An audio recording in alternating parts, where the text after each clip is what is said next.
অবশেষে মুখোমুখি বাকবিতণ্ডায় জড়ালেন Trump Zelensky.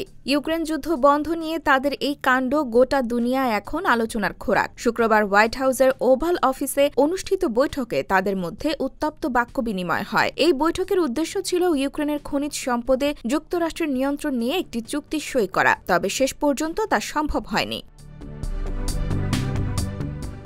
রাশিয়ার সঙ্গে চলমান যুদ্ধে ইউক্রেন কয়েকশো কোটি ডলারের অস্ত্র ও অর্থ সহায়তা পেয়েছে, কিন্তু ২০ জানুয়ারি ট্রাম্প ক্ষমতা গ্রহণের পর পরিস্থিতি পাল্টে যায়। ট্রাম্প জেলেনস্কির বিরুদ্ধে যুদ্ধের জন্য দোষারোপ করতে শুরু করেন। তিনি ইউক্রেনের প্রেসিডেন্টকে সমালোচনা করে বলেন, তাকে শান্তি আলোচনা শুরু করার জন্য প্রস্তুত থাকতে হবে। এই উত্তেজনার কারণে পূর্ব নির্ধারিত সংবাদ সম্মেলনটি অনুষ্ঠিত না হয়ে শেষ পর্যন্ত হোয়াইট হাউস থেকে প্রেসিডেন্ট জেলেনস্কি বের হয়ে যান। ঘটনা পরিক্রমায় দুই দেশের সম্পর্ক এবং বৈঠকের ফলাফল নিয়ে প্রশ্ন উঠেছে এবং এই পরিস্থিতি বিশ্ব রাজনীতিতে নতুন অজানা দিক উন্মোচন করেছে।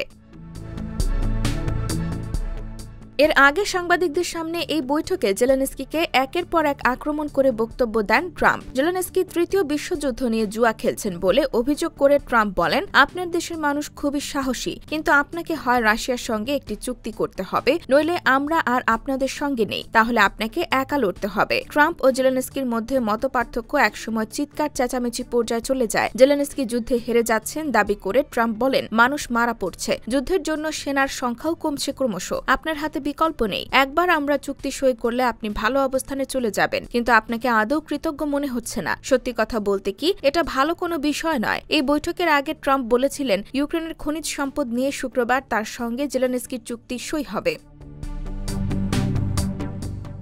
IBTV USA, new York.